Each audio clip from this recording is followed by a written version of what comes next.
This tutorial explains the assumed mean method or the deviation method.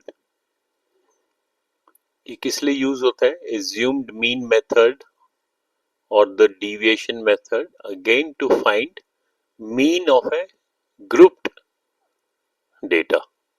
जैसे last video में हमने देखा था, लास्ट वीडियो में हमने क्या देखा था?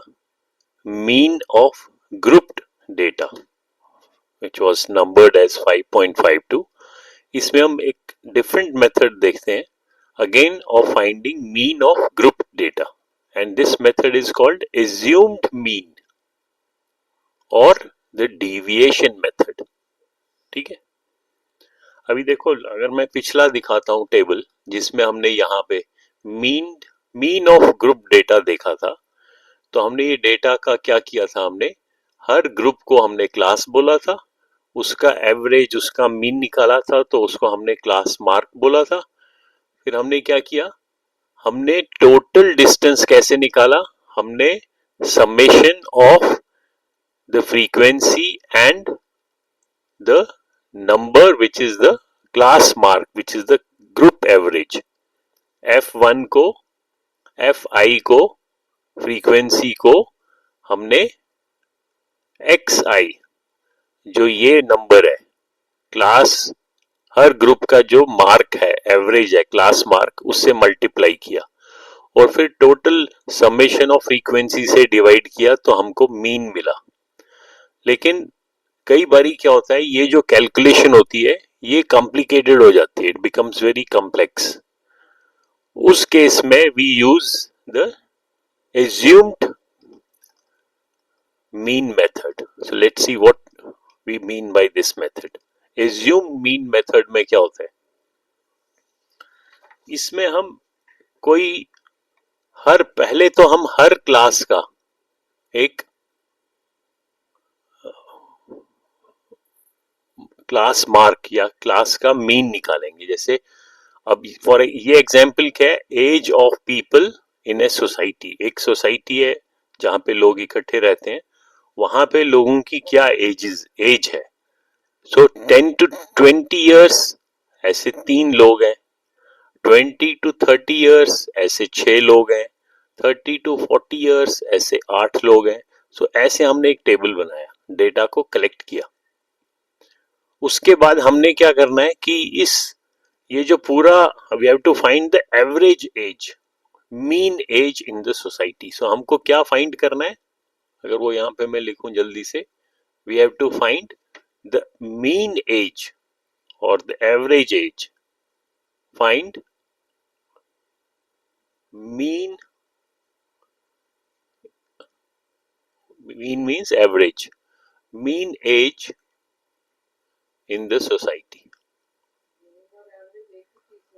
हाँ, मीन और एवरेज एक ही चीज होती है। ओके, अब यहां पे हम देखते हैं कि हम कौन सा मेथड यूज कर रहे हैं? एज्यूम्ड मीन, यानी कि हम कुछ एज्यूम करेंगे, एक मीन को एज्यूम करेंगे। अब पहले हम देखते हैं कि हर ग्रुप का एवरेज क्या है। हर ग्रुप का एवरेज, इस ग्रुप का एवरेज 15 है, या जिसको हम क्लास मार्क भी कहते हैं। इस ग्रुप का 25 है, 35, 45, 55। तो ये मैंने डिनोट किया विद xi। फिर हम एज्यूम करते हैं कोई एवरेज बीच वाला। तो मान लो मैं इसको एज्यूम करता हूं, जो, क्योंकि इसका एवरेज 15 है, 25 है, 35 है, 45, 50, तो बीच वाले को हम एज्यूम करते हैं। एज्यूम मतलब मान लो, सपोज। अगर अब ये एवरेज है, मान लो इस पूरे डेटा सेट का अगर 35 एवरेज है, हमने एज्यूम किया, दिस इज एज्यूम्ड मीन। तो हम देखते हैं हर ग्रुप का, हर क्लास का इस एज्यूम्ड मीन से कितना डिविएशन है, इसीलिए इसको डिविएशन मेथड भी कहते हैं। डिविएशन क्या होता है? उससे अलग होना। डिविएट मीन्स अलग होना। यानी कि ये जो एवरेज है, इस एवरेज से कितना अलग है वो, प्लस साइड और माइनस साइड। सो हर क्लास का हम डिविएशन देखेंगे, वो यहां कैलकुलेट करेंगे इस कॉलम में। So D I means deviation. Deviation क्या होगा, इस क्लास का average minus the assumed average. A is your assumed average. So यहां पे मैं लिखता हूं, ए क्या है आपका, ए जो है, ए स्टैंड्स फॉर एज्यूम्ड। एज्यूम्ड मतलब मान, जो हमने मान लिया, एज्यूम किया, एज्यूम्ड मीन और average. And that is, in our case, in this table, assumed mean is 35. तो अब हम डिविएशन कैलकुलेट करते हैं हर स्टेप पे। तो पहले में कितना होगा, 15, 15, ब्लैक कलर रेड से करता हूं, 15 माइनस 35, क्योंकि 35 is the assumed, so this will be minus negative 20. Second case में 25 माइनस 35 इज negative 10. इस केस में तो जीरो ही होगा, 35 minus 35 is zero, 45 minus 35 is positive 10 and 55 minus 35 is positive 20. So ये हमें क्या मिले, deviation. It is called deviation. Negative 20, negative 10, 0, 10 and 20.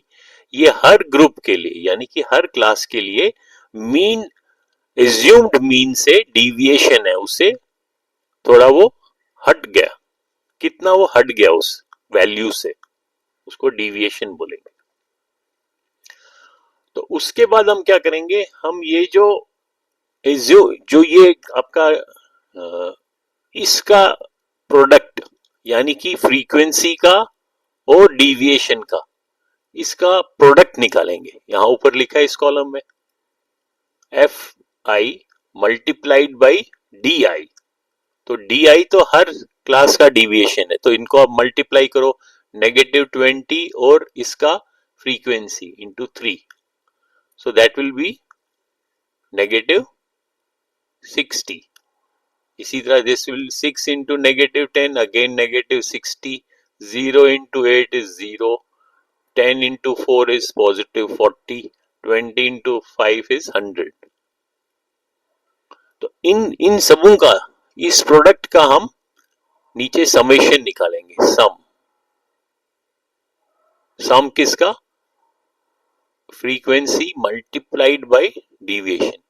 तो इन सबों को आप अगर ऐड करोगे, दैट मींस जो समेशन है ऑफ फ्रीक्वेंसी एंड डिविएशन, इनका समेशन क्या होगा, इनका ऐड करोगे आप, नेगेटिव 60, नेगेटिव 60, 0, 40, 100, इन सबों को जब आप ऐड करोगे तो आपका जो ये प्रोडक्ट है, दैट इज पॉजिटिव 20. जब आप इस पूरे को आपस में ऐड करोगे, your answer will be positive 20. और टोटल कितने आपने डेटा पॉइंट्स को कैलकुलेट किया, वो फ्रीक्वेंसी के ऐड करने पे मिलेगा आपको। जब आप इनको ऐड करोगे, टोटल नंबर क्या है, टोटल नंबर इज 26. यानी कि आप किसको समेशन कर रहे हो, आप फ्रीक्वेंसी को समेशन कर रहे हो। तो यहां पे मैं लिखता हूं, फ्रीक्वेंसी को समेशन कर रहे हो, F I, this is your इनका प्रोडक्ट, फ्रीक्वेंसी का प्रोडक्ट, ये 26 है। सो ये आपका 26 मिला। सो इस फॉर्मूला से जो डिविएशन मेथड है, ये एज्यूम्ड मीन है, उससे हम पूरे ग्रुप डेटा का मीन कैसे निकालेंगे, टोटल मीन, जो एक्चुअल जो हमने कैलकुलेट करना है mean, that will be assumed mean A plus इनका एवरेज। यानी कि पहले हम समेशन देखते हैं, फ्रीक्वेंसी और डिविएशन का जो प्रोडक्ट है उसका समेशन, उसका जोड़, डिवाइडेड बाय जो टोटल फ्रीक्वेंसी का जोड़ है, फ्रीक्वेंसी का समेशन। सो ए हमने एज्यूम कितना किया था 35 प्लस एफ आई और डी आई का summation was 20 divided by summation of frequency was 26. So 35 plus 20 divided by 26 is 0.77. जब इनको आप ऐड करोगे वो आपको 35.77 will be the mean of this grouped data. ठीक है? So this is how we use the assumed mean method. ये थोड़ा सा डिफरेंट है then your earlier which was just the mean, हमने मीन निकाला था। लेकिन जब हमने देखा कि ये कैलकुलेशन अगर काफी बड़ी हो जाएगी तो हमने कुछ एवरेज को एज्यूम किया। किसके एवरेज को? जो ये हर ग्रुप का जो एवरेज था, मीन था, हर ग्रुप का एवरेज को, इन सारे का एक एज्यूम्ड मीन निकाला। उस एज्यूम्ड मीन से हर क्लास का डिविएशन निकाला